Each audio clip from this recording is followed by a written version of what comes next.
దేశంలో వైసీపీ అతిపెద్ద దోపిడీ రాజకీయ పార్టీ. ఈ విషయాన్ని సాక్షాత్ సొంత పార్టీకి చెందిన వ్యక్తులే సోషల్ మీడియాలో ప్రస్తుతం ట్రోల్ చేయడం విస్మయానికి గురిచేస్తోంది. గడిచిన దశాబ్ద కాలంగా జగన్ రెడ్డి కోసం సర్వం దారపోసి రోడ్డున పడ్డ ఎమ్మెల్యేలు, ఎంపీలకు జగన్ పార్టీ నేడు వరుసగా షాకులు ఇస్తోంది. బంధువులు, చుట్టాలు, అనుచర గణం అంటూ ఏమీ తేడా లేకుండా కప్పం కడితేనే వచ్చే ఎన్నికల్లో సీట్ ఇస్తామని తెగేసి చెప్పడం ఆ వర్గాలలో ఆగ్రహావేశాలు కట్టలు తెంచుకుంటున్న పరిస్థితి. జగన్ మొండి వైఖరితో దశాబ్ద కాలంగా విసిగిపోయి ఇక మీదట ఈ సైకోయిజాన్ని భరించలేం అని ఒక్కొక్కరిగా దూరంగా జరిగిపోతున్న ఘటనలు చూస్తూనే ఉన్నాం. ఎమ్మెల్యే సీటుకు 40 కోట్లు, ఎంపీ సీటు కావాలంటే 120 కోట్లు పార్టీ ఫండ్ కింద కప్పం కట్టాలని హుకుం జారీ చేశారు జగన్ రెడ్డి అండ్ కో.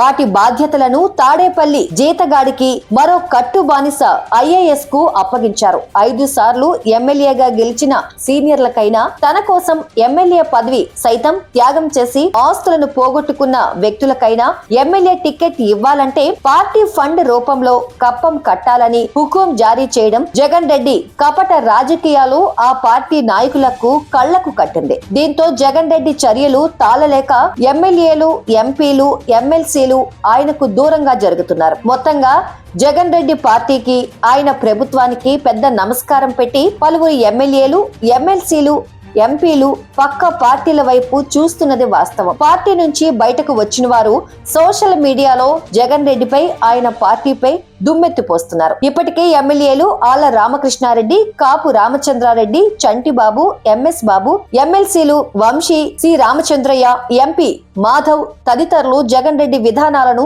వ్యతిరేకించి బయటకు వచ్చిన వాళ్లే. ఇంకా ఈ జాబితాలో మరింత మంది అసంతృప్తివాదులు చేరే అవకాశం లేకపోలేదని అంది వస్తున్న వార్తల సారాంశం.